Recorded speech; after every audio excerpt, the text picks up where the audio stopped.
You're with ABC News. It's 9 a.m. Eastern, 7 a.m. in the West. Leading our bulletin this hour, Victorian police have raided a property in Porepunkah as the wide-scale search for a man suspected of killing 2 officers continues. It's understood a number of people were escorted away, but police haven't confirmed whether the raid is connected to the search for 56-year-old Desi Freeman. Our reporter is on the ground in Porepunkah and will join us soon here on the program. Also ahead, Russia has launched a major drone attack on Kyiv, killing at least 21 people and damaging European Union buildings. Ukrainian President Volodymyr Zelensky says it's proof Russia has chosen ballistics over the negotiating table. A 29-year-old man is set to front court today charged with the kidnapping and murder of a Western Sydney mother. Police believe the woman was targeted due to her partner's alleged connections to a Victorian drug cartel. We'll have more on that shortly. You'll also hear from the Bureau of Meteorology this hour about a stormy end to winter in the southeast corner. Several weather warnings have already been issued with damaging winds set to affect 3 states over the weekend. And cleared for liftoff. Australia's first ever moon rover has been given its first mission in a bid to support global space exploration efforts. It's Friday, the 29th of August. I'm Dan Borsha from the lands of the Darug people in Parramatta in Western Sydney. This is ABC News Mornings.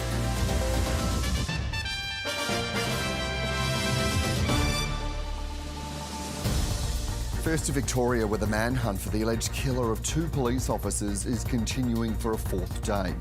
The ABC understands at least 10 officers and a number of dogs raided a property in Porepunkah last night, arresting several occupants. With more, I'm joined by our reporter Leanne Wong, who's in Porepunkah. Leanne, what do we know about this raid? Well, there was a major police raid here at Chandler Court in Porepunkah last night as the manhunt for alleged gunman Desi Freeman continues. This morning I spoke to a couple neighbours who live on Chandler Court who indeed confirmed that police were on site here. We've heard from multiple sources that at least 10 officers and several dogs came to a property at Chandler Court before leaving with several people. They also used a PA system to broadcast their instructions to the occupants of the house, telling them to come out through the front door with their hands in the air. Now, so far this morning, we seem to see a bit of a notable escalation in police operations. The police chopper has already gone up for the morning, and I've been told that officers have already started scouring the area around Mount Buffalo Road and Rayner Track once again. Rayner Track, of course, being the road that leads up to Mr. Freeman's property, where this all allegedly unfolded on Tuesday morning. Police have warned any local residents or associates of Desi Freeman that if they look to help or harbour Mr. Freeman, they will be criminally prosecuted. And Leanne, it appears that the weather conditions are actually worsening there. Yeah, Victoria Police really can't seem to catch a break with the weather conditions. Significant snowfall, damaging winds, as well as freezing temperatures have all been forecast for this alpine region. And that's on top of the already tricky conditions that they've been battling with for this past week. It is an alpine region, so it's very steep, it is very dense, it's quite forested, this is quite complex terrain. And Victoria Police itself has conceded that specialist operations officers themselves are finding it not easy to go through this terrain. Police have also said that they're aware that this cold snap that we're seeing is going to prove quite attractive to a lot of skiers, and they've urged anyone who might be coming to neighbouring areas such as Bryce, Mount Hotham, as well as Falls Creek to avoid Porepunkah if they can, to find and use alternate routes. Mount Buffalo National Park itself will remain closed for the foreseeable future while this manhunt continues. Leanne Wong reporting from Porepunkah. At least 21 people, including 4 children, have been killed in the Ukrainian capital in one of the deadliest attacks on Kyiv in the war so far. The brutal assault was the first major Russian combined attack on Kyiv in weeks. It comes less than 2 weeks after the US and Russian presidents met face-to-face for peace talks that have so far resulted in little progress. Here's Europe correspondent Bridget Rollison. The message from the skies was unmistakable. Russia isn't ready for peace. As residents found refuge underground in Kyiv, drones and missiles were launched above them in an hours-long assault. When daylight broke, rescuers searched through rubble of apartment buildings in the race to reach victims. It was a flash, and then everything started falling down. I don't understand how we're still alive. More than 20 buildings were hit in the rare attack in the centre of Ukraine's capital, killing more than a dozen people, including children.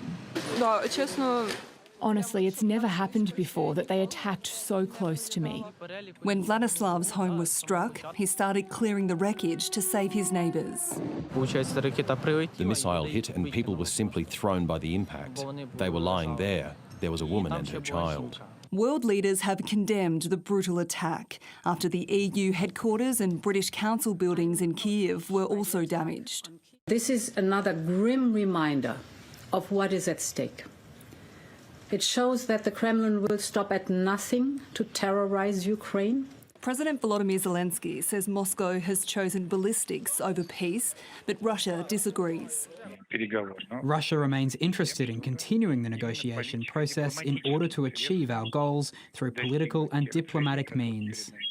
The UK has summoned Russia's ambassador over the massive attacks, which come 2 weeks after Vladimir Putin met face-to-face with Donald Trump. But hopes for further peace talks have stalled, with little progress on a meeting between the Ukrainian and Russian presidents, despite efforts from the White House. That reality is sinking in Kyiv. We all understand that each day could be our last. A city that by day can feel far from the war, once again at the heart of it. Bridget Rollison, ABC News. A man has been charged with the murder of a Sydney woman who was kidnapped from her home and shot dead in a car in April. With more, I'm joined by our reporter Max Tillman in Sydney. Max, what can you tell me? Good morning, Dan. That's right. Well, 29-year-old T. An Nguyen has been charged with the murder of T. Kim Tran, a 45-year-old Bankstown mother who was abducted from her home in Bankstown in Sydney's southwest in April of this year before her body was found in a burnt-out vehicle about an hour later in Beverly Hills, a nearby suburb here in Sydney. Now, what we understand from police is that 3 offenders, as well as Mr. Nguyen, presented themselves to that Bankstown home at about 10 p.m. on April 17. What we've understood from what police have told us this morning is they believe those 3 offenders were masked and armed when they entered the home under the directions of Mr. Nguyen. They effectively kidnapped Miss Tran before removing her clothes and bundling her into an SUV. They also assaulted her 8-year-old son, who was struck by a baseball bat and had to be placed into an induced coma by New South Wales paramedics. And her 15-year-old son was also present at the home at the time. Now, what police are currently working on is a theory that this may all have to do with Miss Tran's husband's alleged links to a Victorian drug syndicate. Now, Mr. Nguyen has been named by New South Wales Police this morning as a key part of that syndicate. What this effectively goes back to, and this is the police theory that they're currently working with at the time, is that Miss Tran's husband had been employed as a methamphetamine cook by that drug syndicate in January of this year. Effectively, what has happened since January is that that syndicate has accused him of stealing drugs, and what has ended up happening to Miss Tran is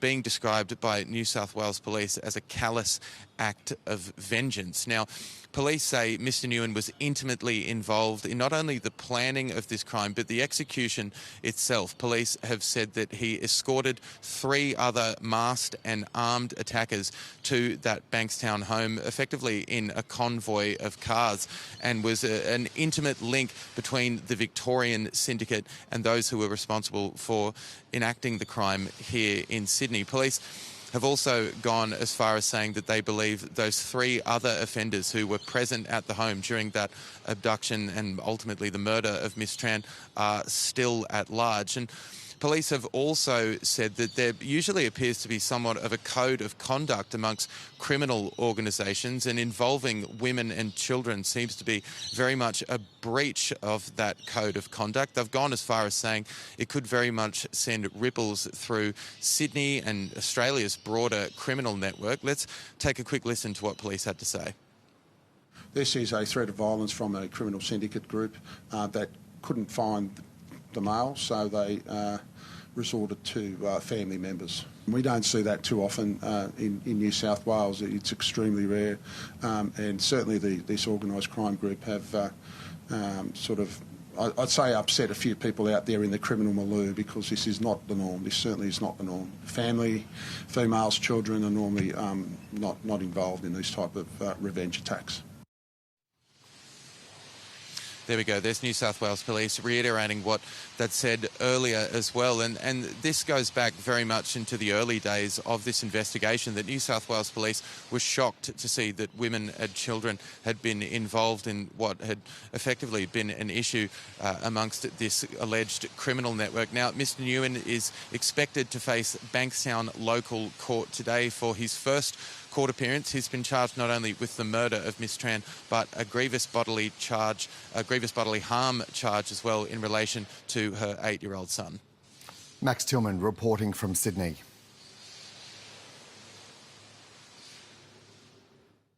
Well, severe weather warnings are current across 3 states as an intense cold front sweeps across Australia's southeast. The winter storm is forecast to generate gale-force winds and the potential for damage and power outages. Miriam Bradbury is with the Bureau of Meteorology and joins us now. Good morning. Welcome to the program. These severe weather warnings that are current for damaging winds, what more can you tell me about that? So the severe weather warnings are actually spanning across 3 states at the moment: South Australia, Victoria and New South Wales. That's all thanks to a very strong cold front, which is currently moving through parts of South Australia and is expected to impact Victoria and New South Wales over the next couple of days, so bringing very widespread risk of damaging winds. In the wake of that front, we are likely to see very cold air moving through, so very low temperatures as we go into the weekend, and a very low snow level coming through as well. And in terms of that cold front, so that means many places going to get more cold weather. Now, that snow, is that just at a low level, or is that a bit more widespread at this stage? So we're expecting the snow level to drop to a very low level, as low as 600 or 700 metres for Victoria and southern parts of New South Wales. As low as 700 metres for parts of southeast South Australia too, which means we could see some snow flurries about the Mount Lofty and Flinders Ranges, which really don't usually see snow. We could also see the snow level dropping as low as around 300 metres across Tasmania, and for parts of central and northern New South Wales, we could see snow about the central and northern tablelands as well as we go into Saturday. So a very low snow level, bringing snow not just to our alpine areas, but to many places which don't often see it. And in addition to that, Miriam, are there other impacts that you're keeping an eye on, particularly across the weekend for South Australia, Victoria? You touched on Tasmania a moment ago, but also New South Wales.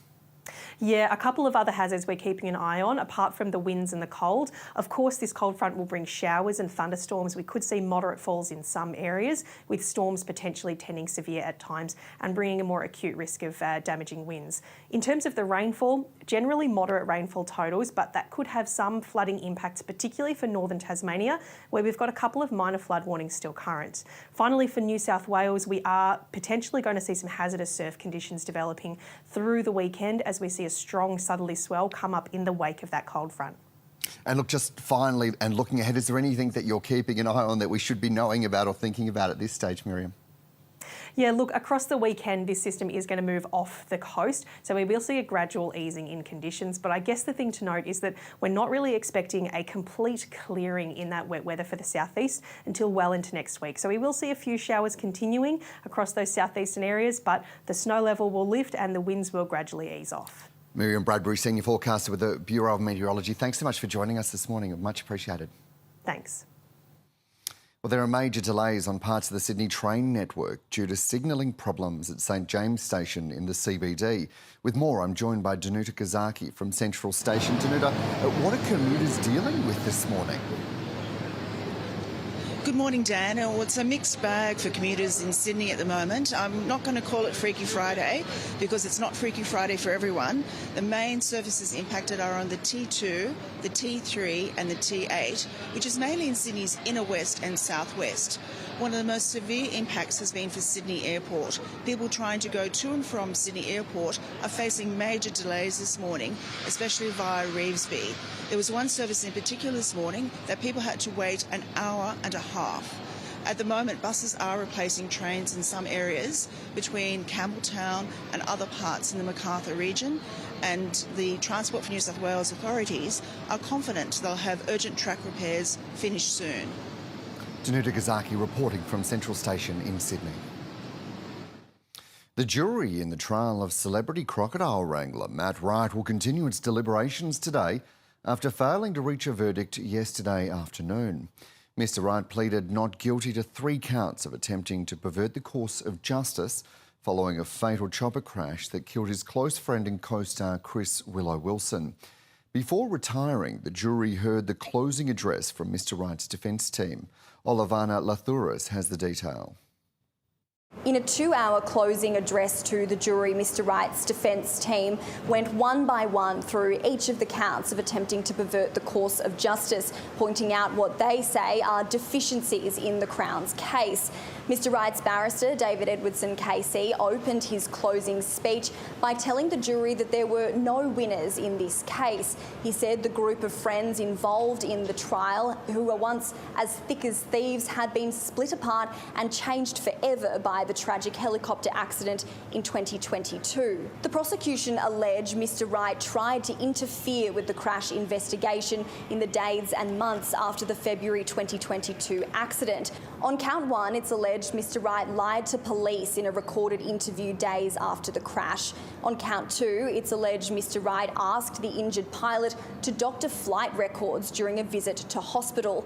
And on count 3, it's alleged Mr. Wright asked a friend to destroy maintenance documents related to the crashed helicopter. Mr. Wright strenuously denies all the allegations against him. One of the key witnesses to give evidence throughout these proceedings was Sebastian Robinson. He was the pilot who survived the fatal helicopter accident in 2022 but sustained lifelong injuries, including a brain injury. The defence told the jury Mr. Robinson had told lie after lie, untruth after untruth to the jury, even suggesting that he had played up his injuries to avoid answering questions under cross-examination. Ultimately, the defence told the jury that despite millions of dollars being spent on a detailed investigation into Mr. Wright and a lengthy criminal trial, the Crown's case didn't stack up, urging the jury to acquit him on all 3 counts. The jury is expected to continue their deliberations today. We have some breaking news on our top story now. 2 people have been arrested as part of the investigation into the shooting murders of 2 police officers in Porepunkah in Victoria. They're a 42-year-old woman and a 15-year-old boy. The pair were taken into custody and have since been released without charge. Police say the fugitive squad detectives, along with the Special Operations Group, arrested them at a Porepunkah house last night. The arrests form part of the ongoing investigation into the deaths of Detective Leading Senior Constable Neil Thompson and Senior Constable Vadim Devat, who were killed on Tuesday while trying to execute a warrant on Desi Freeman. A 3rd officer remains in hospital after being shot in the lower body. Mr. Freeman remains at large and there have been no confirmed sightings of him since. We'll bring you more as it comes to hand across the day from Porepunkah in Victoria. Overseas now, and in Indonesia, police have clashed with students in a second night of violent protests. Thousands of workers and students have taken to the streets of Jakarta and other Indonesian cities over the allowances paid to Indonesian politicians at a time of austerity measures. Riot police were called to the streets around Indonesia's parliament, firing tear gas at demonstrators who fought back with fireworks and sticks. Local media are reporting hundreds of people have been arrested. The mediators in the Gaza war, Egypt and Qatar, are accusing Israel of resisting and delaying efforts to reach a ceasefire and hostage deal. Truce talks have been stalled for months, with Israel and Hamas failing to agree on a deal to halt hostilities. Middle East correspondent Matthew Doran is in Jerusalem. Negotiations for a truce, which would bring about a halt in the fighting and ensure the release of some of the remaining Israeli captives, have been stalled for months. The foreign ministers of Egypt and Qatar, who've been trying to bring about some sort of resolution here, are blaming Israel for obstructing that process. Hamas had agreed to a 60-day ceasefire, during which time half of the remaining 50 Israeli hostages, 20 of whom are believed to still be alive, would have been released. But Israel instead is pushing for all to be freed. Egypt and Qatar are making the call for Israel to properly negotiate as Israel ratchets up its campaign to take control and occupy Gaza City, a place it describes as one of Hamas's final strongholds. More and more strikes are being reported across the city, particularly in some of its outer suburbs. Israeli forces are continuing to mass at the Gaza border ahead of that offensive, which is currently focused on strikes, but which will have to be backed up with boots on the ground. The United Nations is warning the war is about to enter a new and dangerous phase as the IDF warns people to leave now, demanding they move through areas which are also under Israeli evacuation and displacement orders, considered to be combat zones, as they are pushed further south. Hundreds of thousands of civilians, already exhausted and traumatized, would be forced to flee yet again, plunging families into even deeper peril. The pressure is also coming from Israelis, dozens taking to the streets near the Prime Minister's private residence, which is on Azza Street or Gaza Street in Jerusalem, demanding a ceasefire and hostage deal. We asked here from President Trump, you did it before, do it again.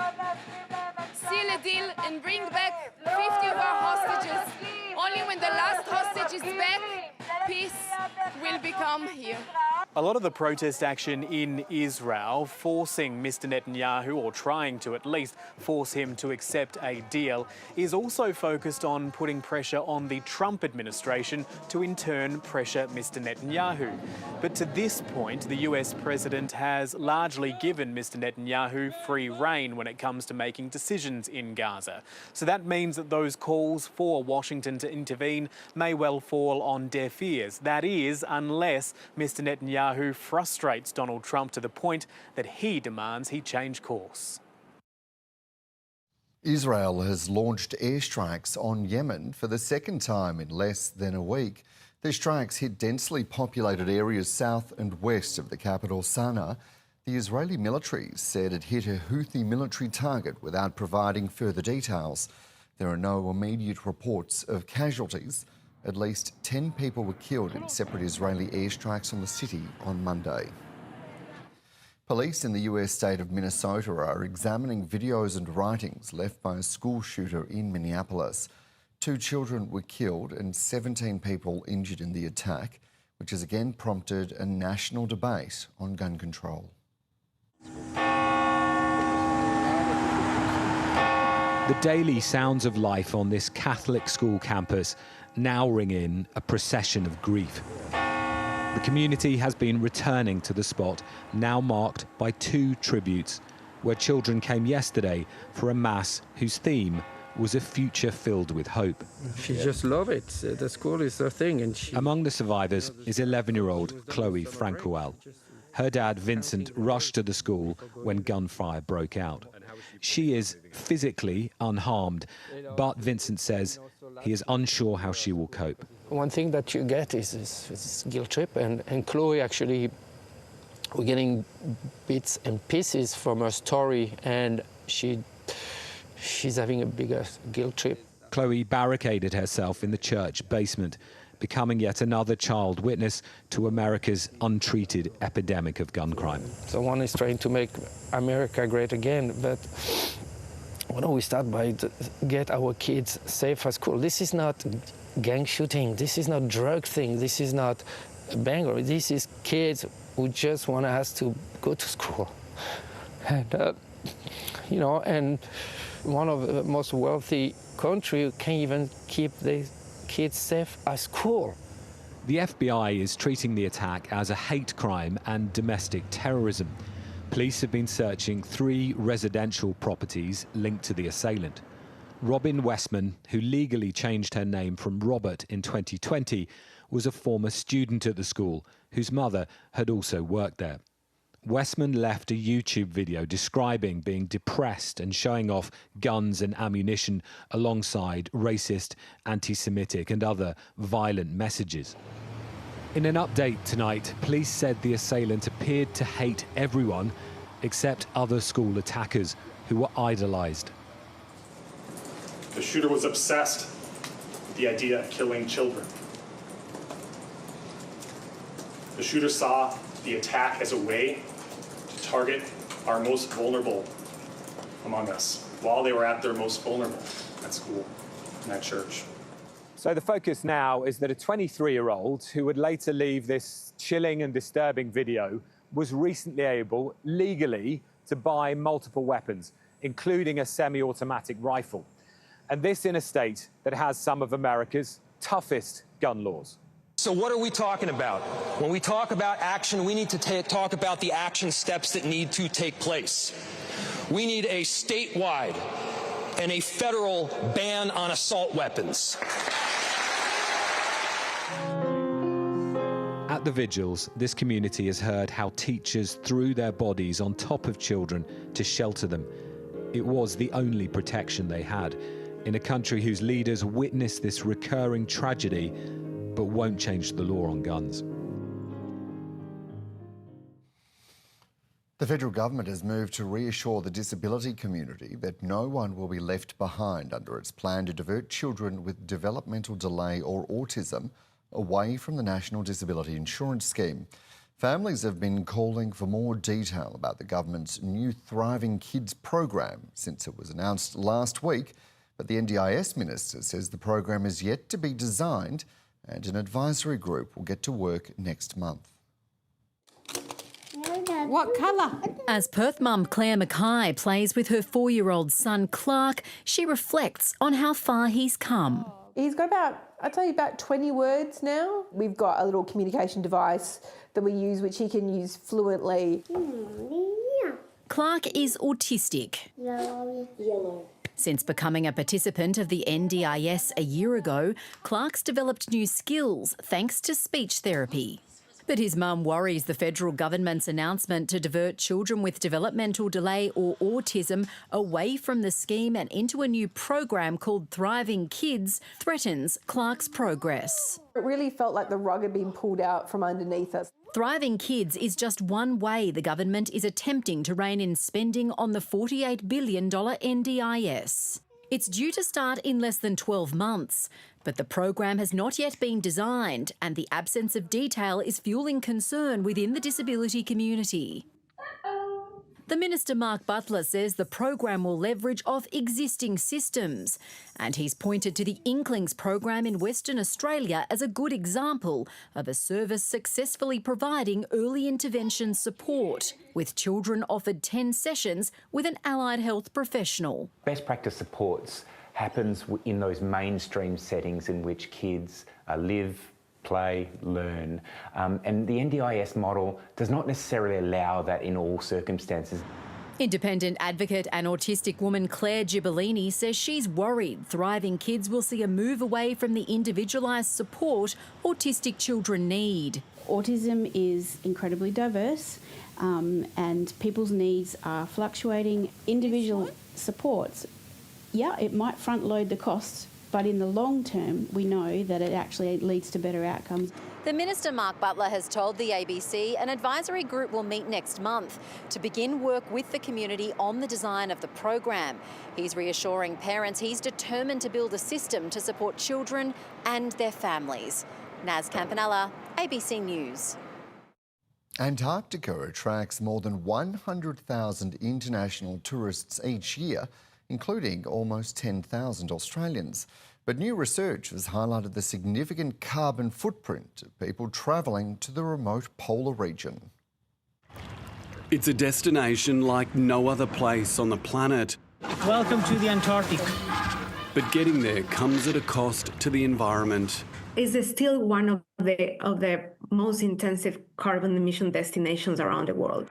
The journey to Antarctica usually involves a long-haul international flight, followed by a cruise to the peninsula or the continental coastline that can last days or even weeks, generating an estimated 6.4 tonnes of CO2 equivalent emissions for the average Antarctic tourist. The figure has been calculated by international researchers who say each Antarctic tourist generates about the same emissions as an average European citizen over an entire year. But the relatively small Antarctic market means its overall emissions are still only a fraction of the global cruise industry. Even though Antarctica continues being the highest destination when it comes to emissions, it's also important to notice that it's less than 2% of the cruise contributions in the world. The association that represents Antarctic tour operators has pledged to achieve net zero emissions before 2050. As an organisation that has a mission for safe, responsible travel, emissions and reducing those emissions and reducing absolute emissions is a key part of the work. Some Antarctic cruise companies have modernised their fleet to reduce their carbon footprint. With HX, we invested in new ships with hybrid electric. So we have we're kind of as efficient as we can right now. But researchers say the industry's improvements aren't keeping pace with the growing demand for Antarctic tourism, meaning its overall emissions will continue to rise for some time. Jono Gibson, ABC News.